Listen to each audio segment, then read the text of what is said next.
So I've worked with over 3,500 bloggers on their SEO, and one thing that I consistently see come up is these bloggers are optimizing their time for the wrong things. Now, what I mean by that is that there is so much information out there about SEO that it can become a little overwhelming, thinking that you have to do every single little thing right every single time in order to have the perfect SEO, when the truth is there's really only a handful of things that really move the needle with SEO, and we can do a future video on that. But in this video, we're going to look at 5 things that really don't matter for SEO.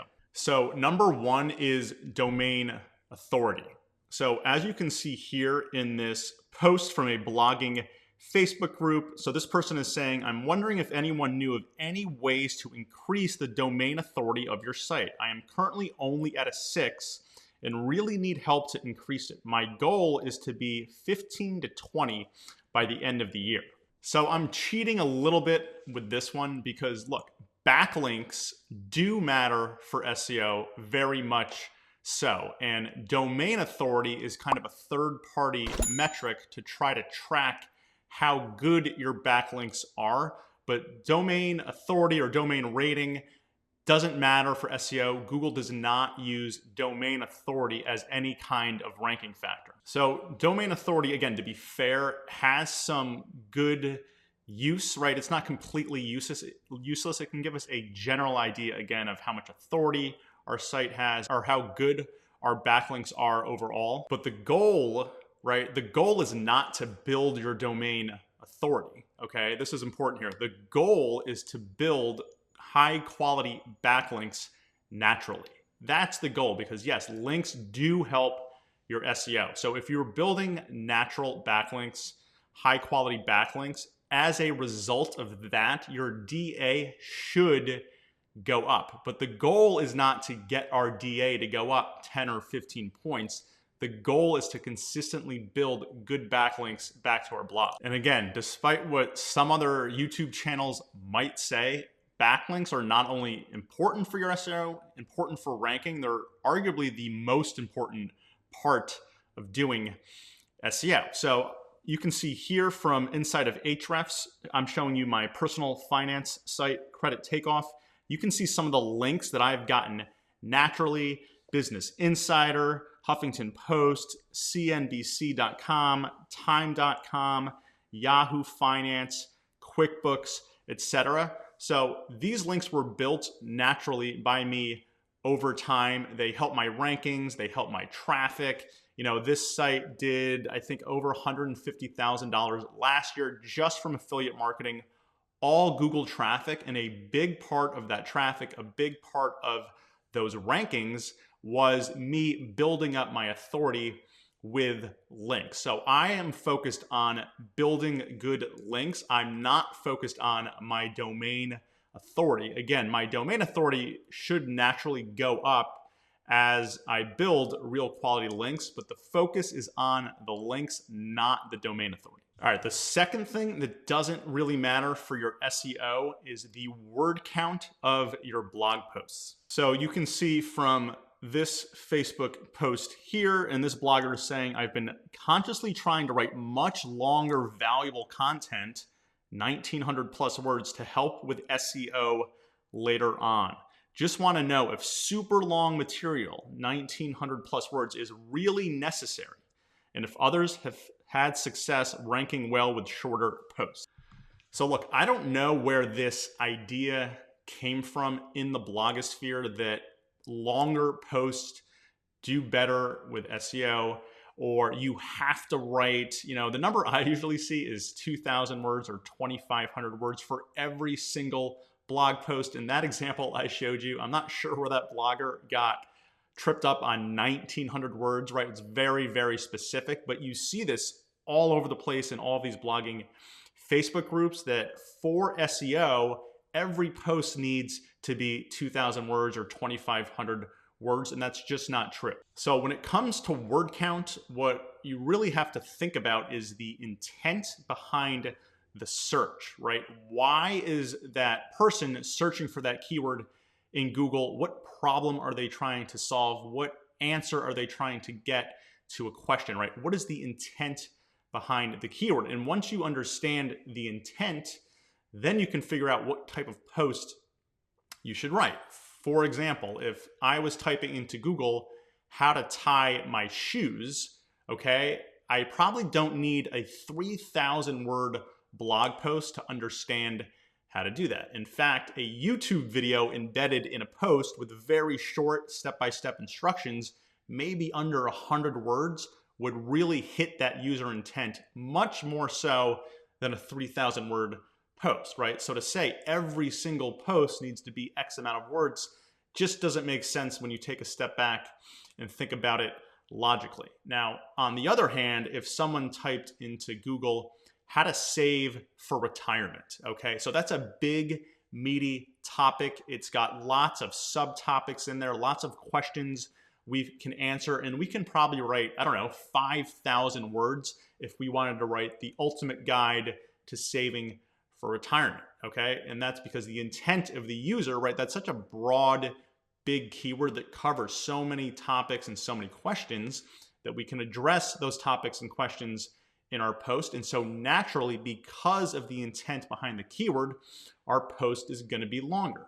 So don't get caught up in hitting this mythical minimum word count for every single post. Think about the intent behind the keyword. Now, one tip I will give, because I do kind of like to look at the word counts of the sites that are ranking on Google just to get a general idea of how long these posts are that are ranking on page one. What I like to do for any given keyword is find the site ranking on page one, preferably in the top 5, that has a lower domain authority. This is where DA can actually be useful as a quick guide. So I want to find the site, again, with the lowest DA or the lowest DR ranking in the top 3 or top 5 and get an idea of how long their post is. Just because if they're ranking high on Google for that keyword and their authority is low, then chances are they're ranking because their content is really good. So again, to get a broad idea of how many words a post should be, we want to look at the individual keyword, the intent, and if you want to get a more concrete number figure, then you can Google that keyword and again, identify a site with a lower DA or a DA that's around your own DA and check out how long their post is, and that might give you a better idea. One other thing that I'll note about word count, again, a small caveat here, is the only instance where I can think of where having more words would be better is if I were doing a roundup post, okay? So let's pretend, I was targeting a post, the 10 best keto recipes, or the keyword would be, best keto recipes, right? And if you wrote a post with only 10 of those recipes and another blogger wrote a post with 50 of those recipes, so the post with 50 recipes, might not necessarily rank higher for the main keyword, but because they have so many different recipes in their post, they're going to rank for and get traffic for those supplemental keywords, right? Because they're hitting on 50 different recipes, which probably have keyword volume or search volume on their own.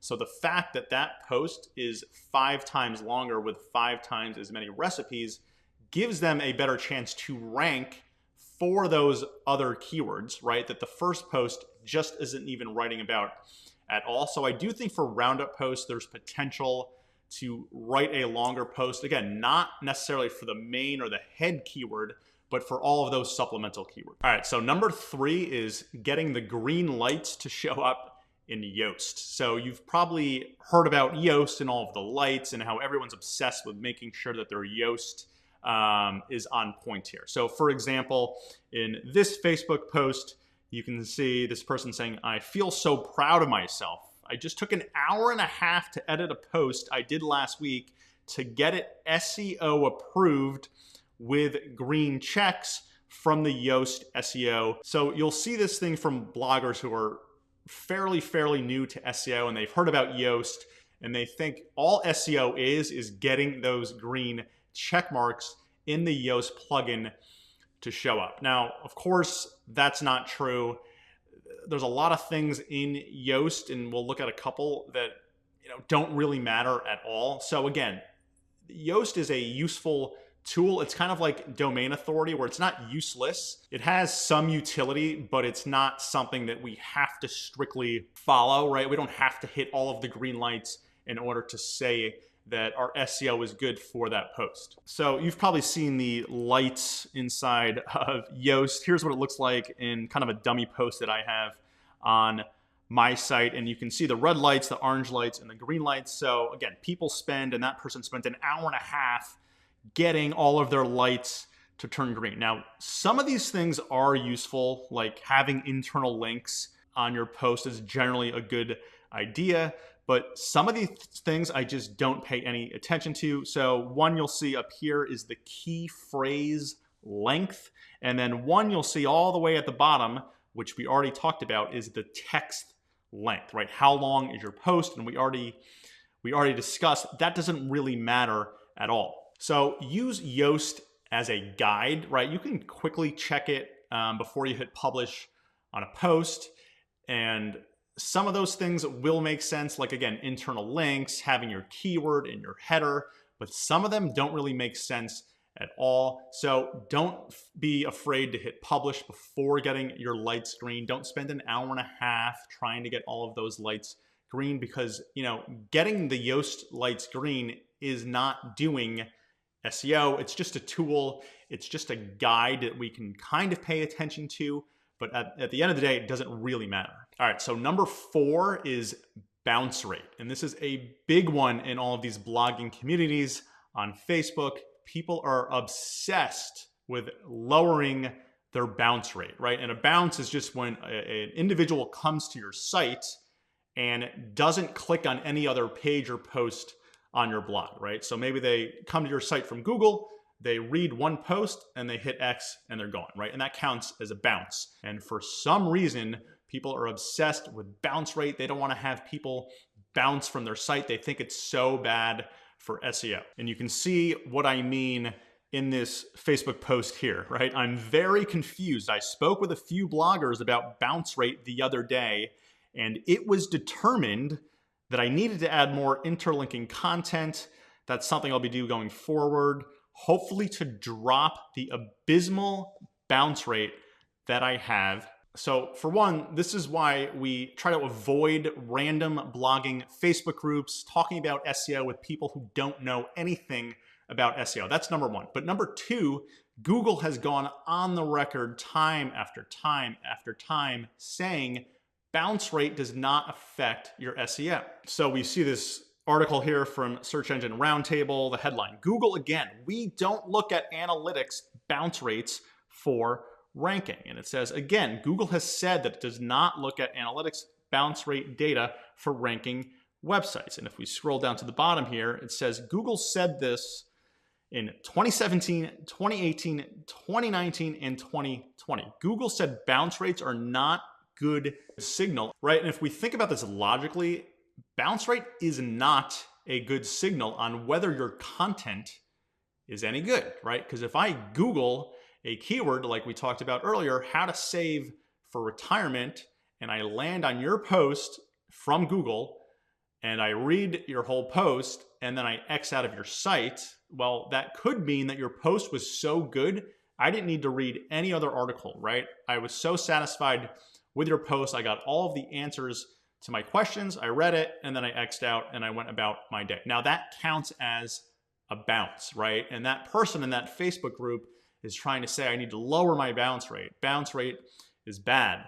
Bounce rate is not always bad. You could have answered the question and the person left, right? Just before we start talking to other bloggers and trying to optimize for things that don't need to be optimized, take a step back and think about it logically. If someone lands on your post, reads the whole post, and then just X's out, why would that be a bad thing, okay? Bounce rate does not matter for SEO. All right, so number 5 is keyword density, or how many times should I use my keyword in my post? And again, showing you another Facebook group post here. That's what that person is literally asking. How many times should your keyword appear within your posts? And again, this is one of those things where bloggers are looking for some kind of magic number that, there's X percentage or X amount that if I hit this, that I'm going to somehow rank in Google just because I've mythically hit that number, right? They're kind of looking at this black and white where there must be some way to figure out how many times exactly I should be using my keyword, right? The keyword density, and it really just doesn't matter all that much. So you can see this article, which is actually very recently in the headline, Google, keyword density still not an SEO search ranking factor. Okay, straight from Google again. Now, does that mean we don't have to use our keyword at all anywhere in our post? Of course not. Okay, so what I want you to think about is just using it naturally throughout the body of your post. If you're writing an article, naturally your keyword, or at least some variation of that keyword, is going to appear in your post just by writing your post. You also want to include it as your header one, as your title. I definitely want to see that keyword appear in your header, and then maybe in your first paragraph or two, just to kind of, give Google a hint that this is what this post generally is about. But generally speaking, Google is smart enough after you include it in your H1, and just by reading the content on your page, right, naturally writing, Google is smart enough at this point to know what this post is about. To give you an example from my own site, so this is a post here, and the keyword is cashadvance.com review. That's the keyword that I'm going after. At this point, I think I'm ranking in the top 3 in Google. If you did a control find on this post, you would see this keyword only 3 times. One is the headline itself. The other, which doesn't really count, is in the table of contents. And then there's an H2 that has the keyword as well. So only 3 times does this keyword appear in my post, and I'm ranking in the top 3. So again, we don't want to completely ignore the keyword, right? Obviously, it needs to be in our title, and it's going to appear naturally within our post, but don't spend hours counting how many times, trying to figure out the perfect percentage.